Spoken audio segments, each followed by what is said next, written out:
පළවෙනි මේක තමයි දැන් ගොඩක් වෙලාවට දැන් මේ පාරිසරික ප්‍රශ්නය දැන් හුදු අපි දේශපාලන ප්‍රශ්නයක් විතරක් විදිහට ලඝු කරන්න උත්සාහ කරනවා. ඒ කියන්නේ මේක පක්ෂ දේශපාලනික ප්‍රශ්නයක් තත්වයට ලඝු කරන්න උත්සාහ කරනවා. දැන් මම දකින විදිහට ඒ කියන්නේ වසර ගණනාවක තියෙන අත්දැකීම් එක්ක මට දැනෙන විදිහට මේ පාරිසරික ප්‍රශ්නය කියන එක ඒ කියන්නේ පක්ෂ දේශපාලනික නෑ. ඒක දේශපාලනිකයි. ඒකේ ආර්ථික පැත්තක් තියෙනවා දේශපාලනික පැතිකඩක් තියෙනවා. මේ දෙකේම සංකලනයක් විදිහට තමයි මම දකින්නේ මේ පාරිසරික ප්‍රශ්නය කියන එක. එහෙම නැතුව හුදු පාරිසරික ප්‍රශ්නය කියන එක පාරිසරික ප්‍රශ්නයකුත් නෙමෙයි. ඒක සහ ආර්ථික සහ දේශපාලනික ප්‍රශ්නයක්. මේ මත තමයි මේකේ ගොඩනැගීම තියෙන්නේ. අනිත් එක තමයි මේක පක්ෂ දේශපාලනිකත් නෑ. මේක දේශපාලනිකයි පක්ෂ දේශපාලනික නෑ.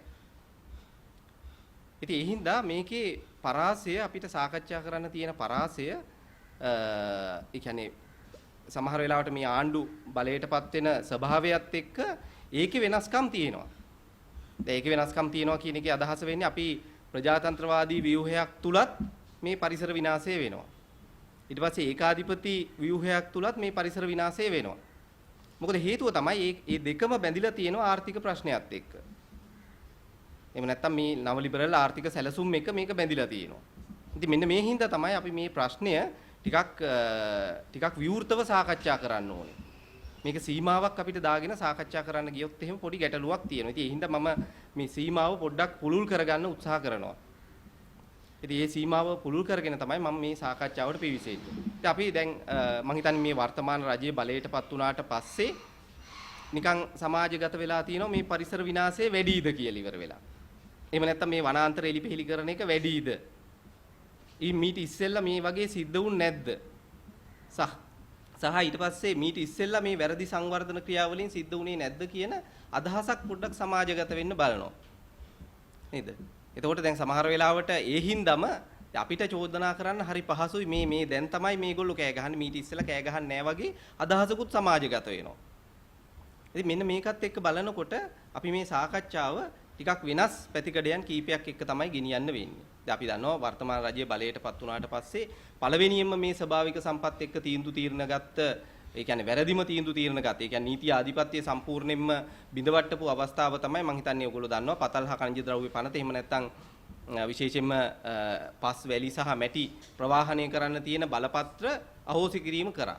ඒක කළේ විශේෂයෙන්ම අපි දන්නවා කැබිනට් මණ්ඩලය විසින් ගන්න තීන්දුවක් මත. අපි දන්නවා පාර්ලිමේන්තුවෙන් සම්මත වෙච්ච අනපනතක තියෙන බලතල කැබිනට් මණ්ඩලයට බෑ වෙනස් කරන්න. කැබිනට් මණ්ඩලයට ඕන විදියට. ඒක වෙනස් කරනවා නම් අනිවාර්යයෙන්ම පාර්ලිමේන්තුවේ මේ පනතක් සංශෝධනය වෙලා හෝ එහෙම නැත්නම් අලුත් පනතකින් සිද්ධ වෙන්න ඕනේ ක්‍රියාවලියක්. එහෙම නැත්නම් ප්‍රධාන වශයෙන් පනත සංශෝධනය කරලා සිද්ධ වෙන්න ඕනේ ක්‍රියාවලියක්. එතකොට ඒක සම්පූර්ණයෙන්ම බිඳවැට්ටුවා. විශේෂයෙන්ම කැබිනට් මණ්ඩලය විසින් තීන්දුවක් අරගන්නවා. ඊට පහුවදා ඉඳලා මේක ක්‍රියාත්මක වෙන තත්ත්වයට පරිවර්තනය කරනවා. ඊට පස්සේ ඒකට අපිට අධිකරණ ක්‍රියාවලියට යන්න වුණා. අධිකරණ ක්‍රියාවලියට ගියාට පස්සේ ඒක නැවත වරක් ඒ ආකාරයෙන්ම තහවුරු වුණා. නමුත් ගැටලුව වෙලා තියෙන්නේ එතෙන්දී ලොකු හඬක් ආවේ නැහැ සමාජය තුලින්. මොකද හේතුව තමයි දැන් සමාජය පිළිගන්නවා දෙයක් මේ සංවර්ධනය සඳහා මේ වැලි පස් මැටි අවශ්‍යයි කියලා ඉවෙලා. හරි. එතකොට ඒ කාලවකවානුව තුලදී අපිට තනියෙන් අරගල කරන්න වුණා මේ தত্ত্বය වළක්ව ගන්න. එතකොට අපි මේ අරගල කිරීමේදී අපි භාවිතා කරපු කරුණු කීපයක් තිබ්බා. පාරිසරික පැතිකඩ විතරක් නෙමෙයි.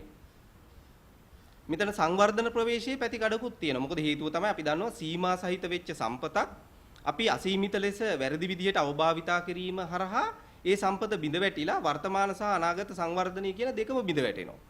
එතකොට ඒක අපි සාකච්ඡාවට ලක් කරපු එක පැතිකඩක්. ඊට පස්සේ රටේ නීති ආධිපත්‍ය කියන එක. එතකොට අනපනතක් උල්ලංඝනය කරමින් ක්‍රියාත්මක වෙන ව්‍යුහයක් විධායකයේ හෝ එහෙම නැත්නම් විශේෂයෙන්ම කැබිනට් මණ්ඩලය විසින් තීන්දුවක් අර ගැනීම හරහා ක්‍රියාත්මක වෙනවයි කියලා කියන්නේ අපේ රටේ නීති ආධිපත්‍ය බිඳ වැටෙනවා. අපි විසින් පාර්ලිමේන්තුවට ලබා දීපු ව්‍යවස්ථාදායක බලය සම්පූර්ණයෙන්ම උල්ලංඝනය වීමක් සිද්ධ වෙනවා. එතකොට ඒක එක පැතිකඩක් නීති ආධිපත්‍ය කියන එක බිඳ වැටීම කියන එක. අනිත් පැත්තේ මේ ප්‍රජාතන්ත්‍රවාදී ව්‍යුහය බිඳ වැටීම. අපි දන්නවා රටක ප්‍රජාතන්ත්‍රවාදී ව්‍යුහය කියලා කියන්නේ අනිත් අයගේ කියන්නේ වැඩි බහුතර මතයත් එක්ක ක්‍රියාවලිය ගොඩ නැගෙන්න ඕනේ. එතකොට මේ ජාවාරම්කාරී කණ්ඩායම් කීපයකගේ ඕමනාවන් ඉටු කිරීම සඳහා තමයි මේ ක්‍රියාවලිය ගොඩනගන්නේ. අනපනත් සංශෝධනය කරන්නේ. එතකොට මේ පැතිකඩකුත් තියෙනවා මේකේ. ඉතින් එතකොට මේ පැතිකඩවල් සියල්ලමත් එක්ක තමයි පරිසර වේදීන් විදිහට එහෙම නැත්නම් පරිසර ක්‍රියාදාරය විදිහට අපි මේකට මැදිහත් වෙන්නේ. හැබැයි මේ මැදිහත් වෙනකොට ඒ කාලවකවානුව තුළදී අපි දැක්ක කිසිදු ආකාරයකින් ලොකුවට මේ කියන්නේ අපි සිවිල් සමාජය ගත්තත් අනිත් කණ්ඩායම් වල දායකත්වයක් එන්නේ නැහැ. මොකද හේතුව තමයි ඒක එච්චර දේශපාලනිකව මේ ගන්න බෑ. පක්ෂවලටවත් කණ්ඩායම් වලට ගන්න බෑ. මොකද ඒගොල්ලෝ මේක දකින්නේ එක සීමා සහිත පැතිකඩකින්. හින්දා තමයි ඒකේ ගැටලුව මතුවෙන්නේ.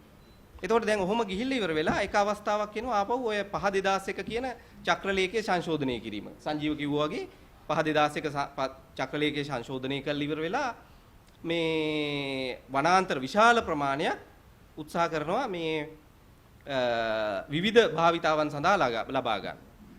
දැන් එතකොට මේක ගත්තත් මේකේ පැතිකඩයක් ගණනාවක් තියෙනවා. දැන් මේකේ එක පැතිකඩක් තියෙනවා මේ නීතිය ආධිපත්‍ය කියන එක. දැන් මොකද හේතුව තමයි ඇත්තටම ගත්තොත් එහෙම දැන් අපි මෙතන විවෘතව සාකච්ඡාව කරගෙන යන්න මේ 5/2001 කියන චක්‍රලේඛයක් ඇත්තටම වැඩක් නෑ අද වන විට. දැන් කෙනෙකුට හිතෙන්න පුළුවන් දැන් එතකොට මේ දැන් ඇයි මේ පරිසරවේදියෙක් එහෙම සඳහන් කරන්න කියලා ඉල්ලා. දැන් අපි නීතියත් එක්ක බද්ධ කරලා ගත්තාම 5/2001 කියන චක්‍රලේඛයේ ඉන්නේ ඇත්තටම මුලින්ම තිබ්බේ 5/98 කියලා චක්‍රලේඛයක්. ඒ 5/98 කියන චක්‍රලේඛයෙන් කලේ ඒ කියන්නේ මූලික ඒ කියන්නේ 1970 ගණන් වලදී වන සංරක්ෂණ ආඥාපනතට පැවරුවා වියලි කලාපයේ තියෙන වනාන්තර වලින් නම් හෙක්ටයාර් මේ අක්කර 500කට වැඩි වනාන්තර සහ වියලි තෙත් කලාපයේ අක්කර 50ට වැඩි සියලුම වනාන්තර වන සංරක්ෂණ ආඥාපනතට පැවරුවා. ඒ කියන්නේ රක්ෂිත නොවන රජයට අයිති ඉඩම් විදිහට තියෙන ඒවා. ඊට පස්සේ ඒ ක්‍රියාවලිය යද්දී ලොකු ගැටලුකාරී තත්ත්වයන් එනකොට විශේෂයෙන්ම ඔය ජනාධිපති කාර්යසාධක බලකායේ නිර්දේශ මත 1998 දී 5/98 කියන චක්‍රලේඛය හරහා කරා වියලි කලාපයේ අක්කර 200කට අඩු වනාන්තරත් වැඩි වනාන්තරත් තෙත් කලාපයේ අක්කර 20ට වැඩි වනාන්තරත් සියල්ලම වන සංරක්ෂණ ආඥාපනතට යටත් කළා. ඊට පස්සේ ඔහොම යටත් වෙලා එතකොට ඒත් ගැටලුකාරී තත්ත්වයන් දැක්ක ජනාධිපති කාර්යසාධක බලකාය නිර්දේශ දුන්නා. ඒ නිර්දේශ මත තමයි 5/2001 චක්‍රලේඛයේ ඉන්නේ. 5/2001 චක්‍රලේඛයෙන් කරන්නේ සියලුම ප්‍රාදේශීය ලේකම් සහ දිස්ත්‍රික් ලේකම් සතුව තියෙන සියලුම රජයට අයිති වනාන්තර ඉඩම් ටික පවරනවා වන සංරක්ෂණ ආඥාපනතට. ඒකේ පනතේ 20 වෙනි වගන්තියට යටතට යටත් කරන්නේ. එතකොට ඒ යටත් කළ ඉවරලා ඒවා සියලුම දේවල් පරිපාලනයට ලක් කරනවා. හැබැයි ඒ විදිහට ඇවිල්ලි වෙලා එනකොට පොඩි ගැටලුවක් එනවා. මේ සමහර ඉඩම් ප්‍රාදේශීය ලේකම්ලට දිස්ත්‍රික් ලේකම්ලට බලපත්‍රය යටතේ දෙන්න බෑ. ඒ හින්දා 2006 කියලා චක්‍රලේඛයක් කරහා ඒ කියන්නේ ප්‍රාදේශීය ලේකම් සහ දිස්ත්‍රික් ලේකම් යටතට නැවත වරක් වනාන්තර නොවන රජයට අයිති ඉඩම් සියල්ලම පවරනවා. ඒ විදිහට තමයි ඊට පස්සේ ඉන්නේ. ඊට පස්සේ 2009 දී පනත සංශෝධනය කරනවා වන සංරක්ෂණ ආඥාපනත. අවසාන සංශෝධනය දැන්ට ඇවිල්ලා තියෙන. ඒ සංශෝධනයේදී අර රජයට අයිති සියලුම වනාන්තර ඉඩම් වන සංරක්ෂණ ආඥාපනති 20 වෙනි වගන්තියට යටත් කරලා තියෙන්නේ. ඒ හින්දා දැන් ආපහු අර 5/2001 කියලා චක්‍රලේඛයක් අවශ්‍ය වෙන්නේ නැහැ. නෛතික தත්ත්වය. සැබෑ නෛතික தත්ත්වය. නමුත් මේක සමාජය තුල අපි මැදිහත් වෙලා කරපු මේ අදහස් දැක්වීමක් එක්ක ඒක ගොඩ නැගිලා එන්න පටන් ගත්තා. හැබැයි ඒකත් එක්කම ඒවෙන් අරගත්ත මේ වැරදි මතවාදය තමයි සමාජගත කරපු වැරදි මතවාදය තමයි ජනතාවට සහ මේ විශේෂයෙන්ම මේ රාජ්‍ය යාන්ත්‍රණය තුලට දීපු බලපෑම් ක්‍රියාවලිය තමයි මේ වනාන්තර එලිපෙහෙලි කරනකොට රජයට අයිති වනාන්තර එලිපෙහෙලි කරනකොට මේවට නීතිය ක්‍රියාත්මක කරන්න බැහැ කියන අදහසක් සමාජගත කළා. නමුත් සැබෑවටම ගත්තොත් එහෙම ගැටලුවක් නැහැ. දැනටත් නීතිය ඒ ආකාරයෙන්ම තියෙනවා. මොකද 5/2001 චක්‍රලේඛය දැන් ඇත්තටම වැඩක් නැහැ. ඒක සංශෝධනය කළත් බල රහිතයි. දැන් ඒකයි අපි අධිකරණයට ගිහිල්ලා තියෙන්නේ. ඒකත් එක්ක. මොකද ඔයගොල්ලෝ දන්නවා දැන් චක්‍රලේඛයක් කියලා කියන්නේ පනතකට ගොඩක් පල්ලෙහාන් තියෙන්නේ නේද? මුලින්ම අපි ආණ්ඩුක්‍රම ව්‍යවස්ථාව ඊට පස්සේ මේ කියන්නේ අපි කියන ඕඩිනන්ස් එහෙම නැත්නම් ආඥා පනත් ඊට පස්සේ එතනින් පස්සේ එනවා ප්‍රඥප්ති ප්‍රාදේශීය පළාත් සභාවල ප්‍රඥප්ති ඊට පස්සේ ප්‍රාදේශීය සභාවල අපි පළාත් පාලන ආයතනවල අනුනීති එනවා ඊට පස්සේ එතනින් පස්සේ තමයි යම්කිසි පරිපාලන ව්‍යුහයන් නිවැරදි පරිදි ගොඩනගන්න තමයි චක්‍රලේඛයේ ඉන්නේ. චක්‍රලේඛ කියලා කියන්නේ නීති අපි ගත්තාම 15ම මට්ටමේ තියෙන්නේ. ඒතකොට 15ම මට්ටමේ තියෙන එකකට අනපනතක තියෙන ඒවා සංශෝධනය කරන්න බෑ. ඒ හින්දා 2009 පනත සංශෝධනය වෙනකොට වන සංරක්ෂණ ආඥාපන සංශෝධනය වෙනකොට තියෙන තත්ත්වය ඒ ආකාරයෙන් පවතිනවා. ඒක බෑ මේ 1/2020 කියන චක්‍රලේඛයෙන් සංශෝධනය කරන්න. හැබැයි සමාජගත කළා දෙයක්. ඒ සමාජගත කරපු දේ තමයි මේ වනාන්තර එලිපෙහෙලි කිරීම කියන එක මේ නීතියෙන් සුරක්ෂිත කරලා දුන්න වගේ අදහසක් සමාජගත කළා. ඒක හරහා තමයි මේ දැන් අද වන විට වනාන්තර එලිපෙහෙලි කිරීම දරුණු මට්ටමකට පරිවර්තනය වෙන්නේ. දැන් මේ පරිවර්තනය වෙන ව්‍යුහය තමයි මේ කියන්නේ රාජ්‍ය ප්‍රතිපත්තිමේ වශයෙන් ඒවට යොමුව ලබා දෙනවා. අන්න එතන තමයි තියෙන ගැටලුව තියෙන්නේ. ඊට අමතරව සමාජ මතයක් හදනවා. දැන් පහුගිය දවස් ටිකේම අපි දැක්කා ඒක කලේ මේ සමාජ මතයක් හදන එක. වනාන්තර එලිපෙහෙලි කිරීම කියන එක සාමාන්‍යකරණය කළා. ඊට අමතරව දැන් අපි දන්නවා රක්ෂිත වනාන්තර. දැන් ගම සමග පිළිසඳරක් වගේ වැඩසටහන් හරහා කරනවා. ඒ තමයි මේ ජනතාවට අදහසක් ලබා දෙනවා මේ රක්ෂිත වනාන්තර තුල මානව ජනාවාස ඇතුළු මොනවා හරි මිනිසාගේ භාවිතාවන් තියෙනවා. ඒව භාවිතාවට ගැනීම ගැටලුවක් නෑ. වගේ අදහසක් සමාජගත කරනවා. සමාජගත කළා ඒවට අවස්ථාව ලබා දෙනවා ඒවැය තියෙන ඉඩම් අල්ලන්න. හැබැයි අපි තව දුරටත් ඒවා බැලුවාම ගැඹුරට ගිහිල්ලා බැලුවම පේනවා ඒ සියලුම දේවල් එක්ක ඉන්නේ ජාවාරම්කාරී ක්‍රියාවලිය. දැන් උදාහරණයක් හැටියට මම හිතන්නේ ඔයගොල්ලෝ පහුගිය දවස්වල දැක්ක ওই 10 යගල අබේ භූමිය Facebook එකේ එහෙම නිතර ෂෙයා වෙන දෙයක් තමයි 10 යගල අබේ භූමියේ සිද්ධ වෙච්ච ක්‍රියාවලිය. අපි දන්නවා උඩවලව ජාතික වනෝද්‍යානයේ ඉඳලා ඉහළට තියෙන බෝගහපට්ටිය ප්‍රදේශයට අලි ගමන් කරන ප්‍රධානම අලිමංකඩ තමයි 10 යගල අලිමංකඩ කියලා කියන්නේ. දැන් මේ වෙනකොට ඒකේ ලොකු ජාවාරම්කාරී පිරිසක් ඒකේ ඉන්නවා පිටිපස්සේ. මොකද හේතුව තමයි අපි දන්නවා මේ පැත්තේ ඉන්න විශේෂයෙන්ම ජගත් පුෂ්ප කුමාර ඊට පස්සේ විමල් ගලගමාරච්චි ඊළඟට ගත්තාම අපි දන්නවා මේ ශෂේන්ද්‍ර රාජපක්ෂ මේගොල්ලොත් එක්ක ඉන්න කණ්ඩායම් සියල්ලම එකතු වෙලා තමයි මේ ජාවාරම් මෙහෙවන්නේ. ඒතකොට මේ ජාවාරම්කාරී කණ්ඩායමට ඌමනාවන් ඉෂ්ට කරන්න තමයි අර ගම සමග පිළිසඳරක් කරහා අවස්ථාව දෙන්නේ. දැන් ඕක එක පැතිකඩක් තමයි මේ සමාජයට පේන පැතිකඩ ඔය මං කිව්වේ. හැබැයි ඕකේ තියෙන ඔතනින් එහා තියෙන ගැඹුරු පැතිකඩ තමයි ඊට වැඩිය වෙනස්.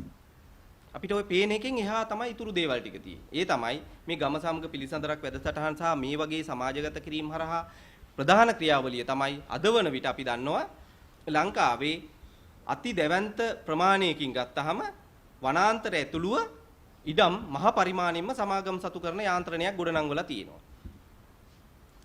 දැන් උදාහරණයක් ඇටියට අපි උදාහරණ විදිහට ගත්තොත් මේ වෙනකොට අපි දන්නවා පැල්වත්ත සීනි සමාගමට අක්කර 7000ක් දෙනවා. ඒ අක්කර 7000 දෙන්නෙත් ඊටාම සුවිශේෂී කලාපයක් ඔය දෙමළිය වන්දම කියන ප්‍රදේශයේ. ඒ කියන්නේ උමාඔය යටතේ හදපාන්නගල වැවේ ධාරිතාව වැඩි කළා ඒක හරහා දියවර සපේන කලාපයට තමයි ඉඩම් ටික තමයි දැන් පැල්වත්ත සීනි සමාගමට දෙන්නේ. ඒකේ මෙතෙක් කාලයක් මිනිස්සු ඒ වතුර ටික එනකම් බලාගෙන හිටියේ ඒ කලාපය යල මහ දෙකන්නේ වගා කරන්න. දැන් මේ මිනිස්සුන්ට ඒ දෙන්න තියෙන හේන් වගා කරපු ඉඩම් ටික දැන් මහ පරිමාණයෙන්ම පැල්වත්ත සීනි සමාගමට ලියලා අක්කර 7000. එතකොට අර ගම සමග පිළිසඳරක් වැඩසටහන හරහා අර ජනතාවට රක්ෂිතවල ඉඩම් බෙදනකොට ජනතාවගෙන් එන ප්‍රතිවිරෝධතාවය මොකද වෙන්නේ? අර ජනතාව කියලා කියන්නේ ජාවාරම්කාරී කණ්ඩායම්නේ මේ ප්‍රතිවිරෝධතාවය දක්වන්නේ. මේ සාමාන්‍ය ජනතාව මේවට ප්‍රතිවිරෝධතාවය දක්වන්නේ එන ප්‍රමාණය හරිම අඩුයිනේ අපි දන්නවනේ. සාමාන්‍යයෙන් තත්ත්ව සමාජේ නේද? අපේ සිවිල් සමාජයේ තත්ත්වය අපි දන්නවා. එතකොට ඒ කණ්ඩායම් ටිකට අර ඉඩම් ටික බෙදුවට පස්සේ අර මහ පරිමාණයෙන් එන බලපෑම එන්නේ නැහැ සමාජයේ. හරි. දැන් ඔය එක පැතිකඩක්. දැන් අපි ගත්තොත් එහෙම තව පැත්තක් ගත්තොත් එහෙම මේ වන විට ඔය වගේ මහ පරිමාණයෙන් ඉඩම් බෙදෙන ප්‍රදේශයක් තමයි මේ පොළොන්නරුව දිස්ත්‍රික්කයේ කන්දකාඩු ප්‍රදේශයේ විශේෂයෙන් මහවැලි ගඟේ පිටාර තැනි වෙච්ච එකක් ත්‍රිකෝණමඩු ස්වභාව රක්ෂිතයේ තියෙනවා අනිත් පැත්තෙන් සෝමාවතී ජාතික වනෝද්‍යානයේ තියෙන ඔය අතර පිහිටලා තියෙන කන්දකාඩු තෙත්බිම් සහ වනාන්තර පද්ධතිය අක්කර 8500 මේ වෙනකොට කොටස් වලට බෙදලා මහ පරිමාණ ව්‍යාපාරිකයින්ට බෙදනවා.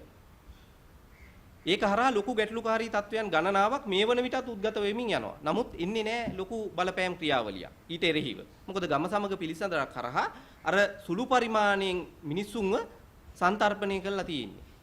දැන් එන්නේ නැහැ ප්‍රතිවිරෝධතාවය.